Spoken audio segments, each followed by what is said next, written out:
Hi, my name's Sheila. I'm a therapist at the St. John Clark Pain Treatment Center in Clearwater, Florida. We are neurosomatic therapists here at the center, and what we do with our patients is we do a very specific postural evaluation. There's an example of our chart right here behind me. What we find in a lot of our patients as we're trying to balance the structure is there may be a structural leg length inequality that they might be dealing with. So a lot of our patients ask, well, if I put a lift in my shoe for my leg length inequality, then what do I do when I practice my yoga? I'm barefoot in yoga. So this is what I'm going to show you today.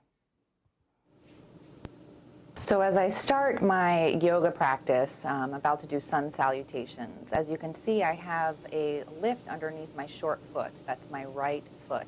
We had our shoemaker make me a lift that's precisely the amount that I am, which is 16 millimeters. So I have it underneath my short leg, and as I start to go through sun salutations, I'll hop back and begin to move myself into downward dog. So in downward dog, obviously the lift is in my way at this point, so I simply move it off to the side. I just take it and move it. And then I go through my sun salutations, and as I move into warrior one, I will prepare my lunge before I even lift my arms off the ground. So preparing the lunge means I make sure my pelvis is set right there. And then I lift my arms.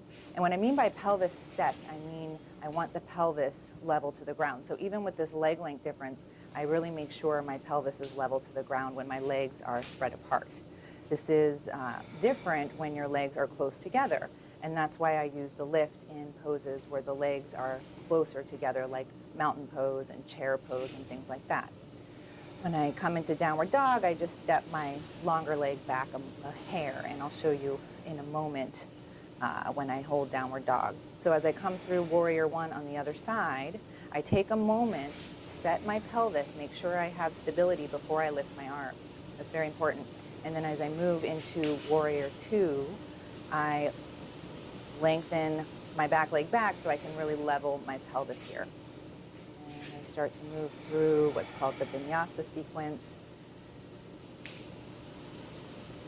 So I have, like I mentioned, a 16 millimeter leg length difference. I've been teaching yoga for 10 years, and I've developed ways to work with my leg length difference, being a professional dancer and a yoga teacher, as well as a therapist. So here you can see my left leg, my longer leg, is stepped back.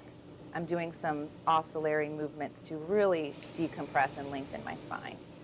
So as I make my way transitioning to the front of the mat, when my legs will be under my hips, meaning more underneath my plumb line, as in forward fold and mountain pose, I need that lift underneath my shorter side in order to balance my pelvis, which in turn will balance my spine.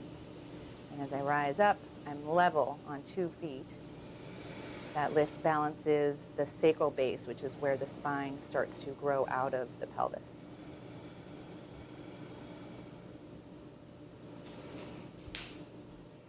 So if you are working with a structural leg length inequality and practice yoga and have questions on how to utilize your lift in your yoga practice, come on over to the St. John Clark Pain Treatment Center and we can help you figure out how to use your lift in your yoga practice. Thank you and have a great day.